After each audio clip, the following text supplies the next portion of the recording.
Qu'est-ce que la mondialisation? La mondialisation est la conséquence du système économique de libre-échange. Pour comprendre la mondialisation, il faut donc comprendre ce qu'est le libre-échange. Le libre-échange a été théorisé par Adam Smith au XVIIIe siècle.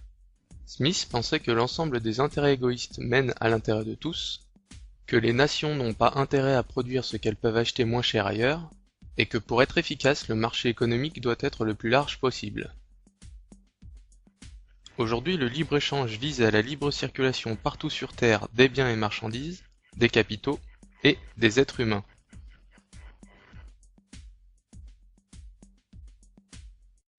Les nations qui contrôlaient avant le marché se retrouvent sans aucun moyen d'agir sur lui. C'est donc maintenant le marché qui dicte ses règles, car les nations ont abandonné le contrôle de leurs frontières et le contrôle de leur économie nationale. Le problème, c'est que nous vivons dans un monde dans lequel les nations sont inégales à plusieurs points de vue. Du côté des nations développées, on respecte les travailleurs. On ne fait pas travailler nos enfants. Et une certaine solidarité sociale a été mise en place.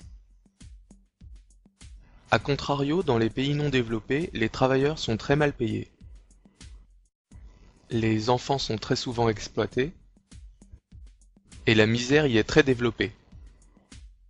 En plus des inégalités sociales, nous pouvons remarquer que les nations sont inégales sur le plan de la fiscalité.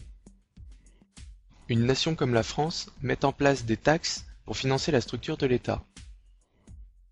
Afin de garantir l'harmonie et la sécurité sociale, elle opère une redistribution des richesses, et pour diriger son économie, elle opère un certain contrôle de ses frontières. A l'inverse, certains États appelés paradis fiscaux ne prélèvent aucune taxe à leurs investisseurs étrangers. De plus, ils cultivent le secret bancaire de sorte qu'il est impossible de savoir qui possède quoi et ce qu'il fait avec. C'est notamment ce qui permet aux différents trafics d'armes et de drogue de rester discrets. Essayons maintenant de comprendre à qui profite le système. Ce qui fait la richesse de la France, ce sont ses outils de production très performants. Ces outils rendent le travail plus productif et nous permettent de travailler moins pour produire plus. En quelque sorte, c'est de notre niveau technologique que découle notre pouvoir d'achat.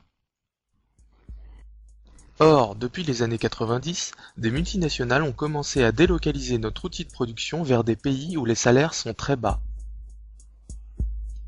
Étant donné que notre outil de production est la source réelle de notre niveau de richesse, suite à cette délocalisation, notre pouvoir d'achat est en constante diminution.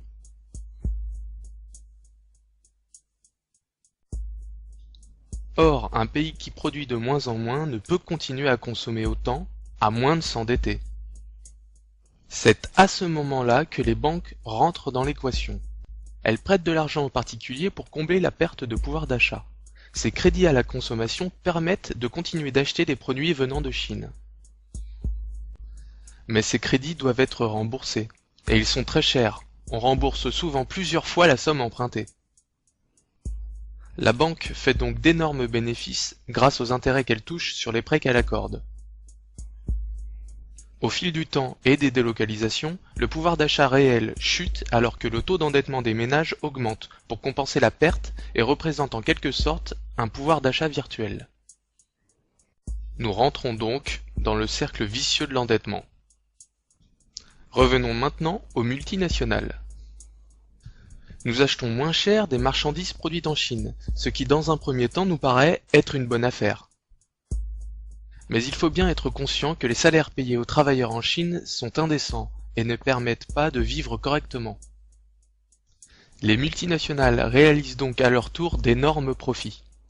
Et dans un deuxième temps, les entreprises plus petites ayant fait le choix de continuer de produire en France font face à une concurrence déloyale et se voient obligées à leur tour de délocaliser ou de fermer leurs portes. Le libre-échange vise aussi à la libre circulation des capitaux. C'est dans ce contexte qu'apparaissent les paradis fiscaux.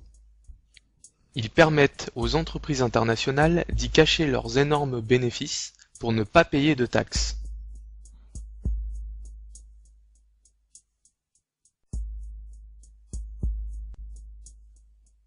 On constate que ce système est mauvais pour le travailleur français, qui perd son emploi et qui à terme perdra ses acquis sociaux, mais aussi pour le travailleur chinois vivant dans une dictature, qui sera maintenu sous contrôle par la force.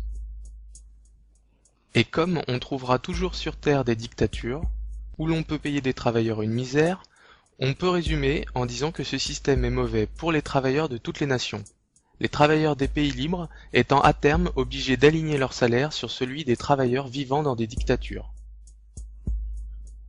Et au contraire, ce système est très intéressant pour les actionnaires des banques et des multinationales, qui représentent une élite financière qui opère depuis les nombreux paradis fiscaux en échappant à toute forme de contrôle. Ces gens sont très peu et on les appelle l'oligarchie financière mondiale. Face à ce système, quelles sont nos alternatives? Mettons-nous à la recherche d'un système économique viable permettant d'améliorer la vie de la population. Le plus simple pour commencer est de rechercher dans le passé ce qui a permis d'améliorer les conditions de vie. En 1700, la population française ne comptait que 20 millions de personnes qui survivaient difficilement à cause des famines fréquentes. En 2000, la population française atteint 60 millions de personnes qui sont en grande majorité bien nourries. On doit donc se demander ce qui a permis ce miracle. En 1700, un paysan cultivait et récoltait de quoi nourrir difficilement un peu moins de 2 personnes.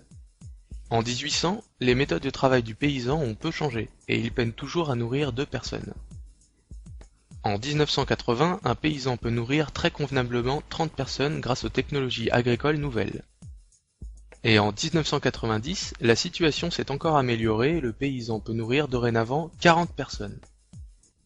Pour récolter, on est passé de la faucille à la faux, puis à la moissonneuse tirée par des chevaux, pour finir de nos jours par utiliser des moissonneuses-batteuses entièrement mécaniques. C'est donc le progrès technique qui améliore les conditions de vie de l'homme en rendant le travail plus efficace et moins pénible. On doit donc se demander comment générer les conditions du progrès technique. La première étape est la recherche scientifique pour comprendre comment fonctionne la nature. La deuxième étape consiste, après avoir compris un principe, de l'appliquer pour améliorer nos outils. Et parce que qui dit nouveaux outils dit nouvelles méthodes de travail, il faut faire un effort de formation de la population. Toutes ces étapes nécessitent de gros investissements. Il faut donc favoriser l'investissement dans la recherche, l'amélioration des outils de production et la formation. On doit donc maintenant se demander comment favoriser cet investissement. Prenons un exemple d'actualité. La concurrence étrangère. On prend l'exemple d'une voiture produite en France à un coût de 10 000 €. La même voiture est produite à l'étranger à un coût de 8 000 €. On comprend donc que la voiture étrangère écrase la voiture française. La solution à ce problème est en 2 temps. Premièrement, on introduit une taxe à l'importation permettant de rétablir une concurrence loyale entre les 2 voitures. La voiture étrangère passe à 11 000 € et la concurrence s'établit alors en faveur du produit français.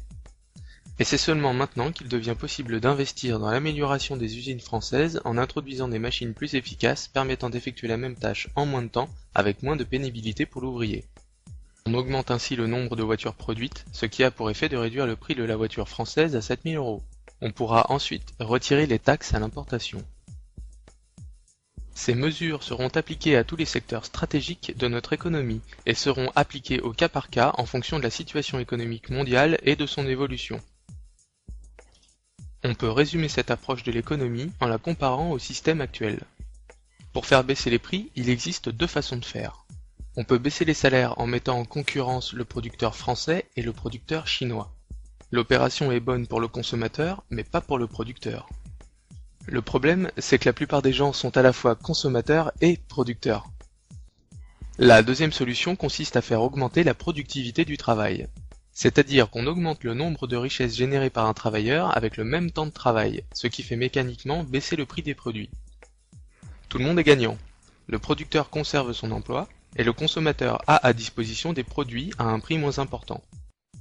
Le premier système est le système économique de libre-échange, où la concurrence entre travailleurs de tous les pays est mise en place et qui bénéficie seulement à une élite financière mondiale.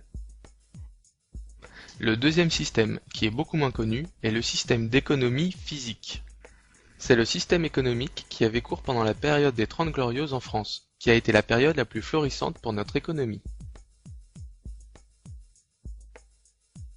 Récapitulons. Le système d'économie physique s'oppose au système de libre-échange et a comme but l'amélioration de la vie de tous les hommes. Son principe fondateur est l'amélioration de la productivité de la nation par le progrès technique. Ses moyens pour y arriver sont premièrement une politique d'investissement forte et deuxièmement la protection des secteurs économiques stratégiques pour la nation. On investit pour améliorer les outils de production afin de produire plus, mais on investit aussi dans tous les secteurs de base de notre économie, comme l'énergie, le transport ou la santé, afin de rendre globalement toute la nation plus efficace. Et pour que les secteurs stratégiques de notre économie ne meurent pas, on les protège de la concurrence extérieure déloyale, et l'État investit dans des grands travaux nationaux pour relancer la production et fournir un travail aux personnes qui étaient sans emploi.